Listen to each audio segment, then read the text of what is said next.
Assalamualaikum warahmatullahi wabarakatuh. Anak-anakku, bagaimana kabarnya hari ini? Baik ya, alhamdulillah. Kalau memang baik, sehat, jangan lupa untuk senantiasa bersyukur kepada Allah Subhanahu wa Ta'ala, karena Allah lah yang memberi kita sehat, memberi kita untuk tetap bisa melakukan segala sesuatu dan semuanya. Dan marilah anak-anakku, untuk memulai pembelajaran kita pada kesempatan kali ini, mari kita awali dengan membaca doa sebelum belajar. Bismillahirrahmanirrahim. Rabbi zidni ilma warzuqni fahma.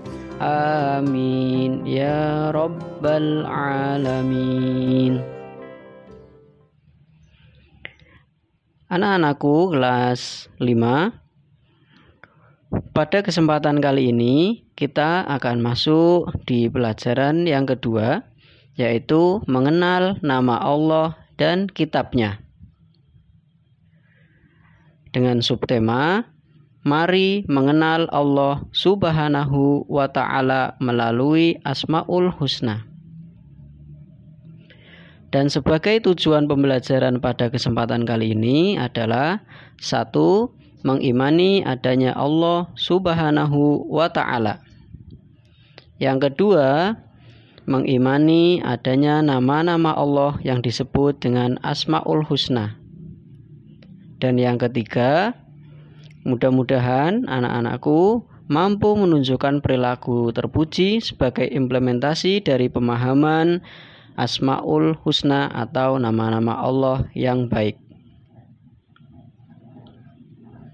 Anak-anakku, untuk penjelasan pertama adalah mari mengenal Allah Subhanahu wa Ta'ala melalui Asmaul Husna. Sudah menjadi kebiasaan apabila kita ingin mengenal sesuatu, misalnya mengenali orang, mengenali hewan, tumbuhan, dan benda alam lainnya, yang pertama ditanyakan adalah apanya dulu anak-anak? Iya betul, yang ditanyakan dulu adalah namanya. Misalnya mau tahu dengan nama teman baru ya, otomatis yang kita tanya dulu adalah namanya. Siapa namanya? Mungkin nanti selanjutnya rumahnya di mana, dan yang lain-lain. Yang pertama kali yang jelas adalah ditanya namanya. Melalui nama itu kita mengenal sesuatu. Demikian juga halnya Tuhan. Siapakah Tuhan? Nah, agama Islam menyebutnya dengan Allah Subhanahu wa Ta'ala. Untuk mengenal lebih jauh siapa Allah Subhanahu wa Ta'ala, jawabannya ada pada Asmaul Husna. Oleh karena itu, Allah Subhanahu wa Ta'ala mewahyukan namanya kepada manusia melalui kitab suci Al-Quran. Di sana disebutkan nama-nama Allah Subhanahu wa Ta'ala sebanyak 99 nama atau disebut dengan Asmaul Husna, yaitu nama-nama yang baik dan indah. Adapun pada kesempatan kali ini kita akan belajar 4 Asmaul Husna, yaitu Al-Mumit, Al-Hayyu, Al-Qayyum, dan Al-Ahad. Yang pertama, Al-Mumit. Al-Mumit mengandung arti yang maha mematikan. Allah Subhanahu wa Ta'ala telah berfirman, setiap yang bernyawa pasti mati. Oleh karena itu, kematian tidak dapat dihindari manusia. Kematian bukanlah sesuatu yang ditakuti. Akan tetapi, kematian adalah tangga menuju kebahagiaan yang abadi, yaitu akhirat. Hidup matinya seseorang adalah tergantung pada kekuasaan Allah.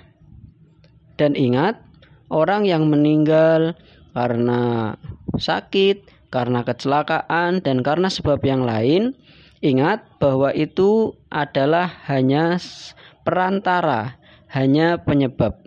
Yang mematikan pada hakikatnya adalah Allah Subhanahu wa ta'ala.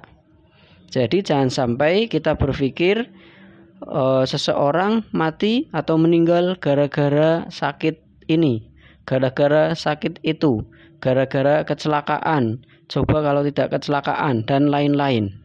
Nah, padahal hidup matinya seseorang, dicabutnya nyawa seseorang adalah tergantung pada kekuasaan Allah Subhanahu wa ta'ala.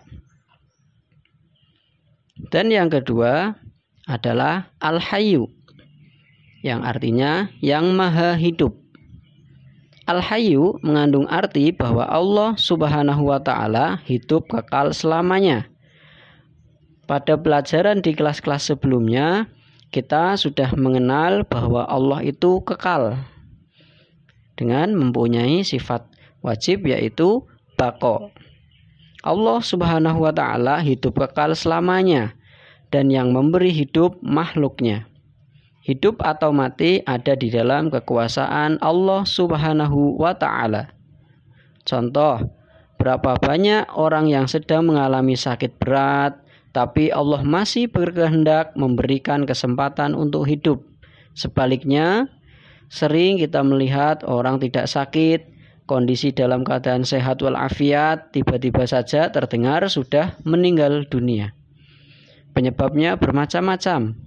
Ada yang sakit jantung, terjatuh, tabrakan, atau tertabrak, tenggelam, tertembak, dan sebagainya. Ingat, itu semua hanyalah penyebab atau perantara yang diberikan oleh Allah Subhanahu wa ta'ala. Karena pada hakikatnya kematian seseorang ataupun kehidupan seseorang adalah tergantung pada kekuasaan atau kehendak Allah Subhanahu wa ta'ala. Oleh karena itu, kita jangan lupa untuk senantiasa berdoa kepada Allah. Ya Allah, ya Hayyu, wahai Tuhan yang maha hidup, hidupilah kami dalam keselamatan dan kemanfaatan. Dan yang ketiga adalah Al-Qayyum, yang artinya yang maha berdiri atau mandiri. Al-Qayyum mengandung arti Allah Subhanahu wa ta'ala itu berdiri sendiri untuk selama-lamanya. Allah Subhanahu wa ta'ala memberikan pendidikan kepada manusia supaya hidup tidak selalu bergantung kepada orang lain. Allah tidak membutuhkan siapapun karena Allah maha berkehendak. Sedangkan manusia selalu membutuhkan bantuan orang lain karena manusia tidak bisa hidup sendiri. Dan yang keempat adalah Al-Ahad, yang artinya yang Maha Esa. Al-Ahad mengandung arti Allah itu Esa. Esa artinya tunggal. Kita bisa memperhatikan Al-Quran surat Al-Ikhlas pada ayat pertama. Bismillahirrahmanirrahim. Qul huwallahu ahad, yang artinya katakanlah Muhammad, dialah Allah yang Maha Esa. Al-Ahad juga bisa disebut dengan Al-Wahid, yang artinya yang Maha Tunggal atau Maha Esa, tak ada sekutu baginya. Anak-anakku, demikian pembelajaran kita pada kesempatan kali ini.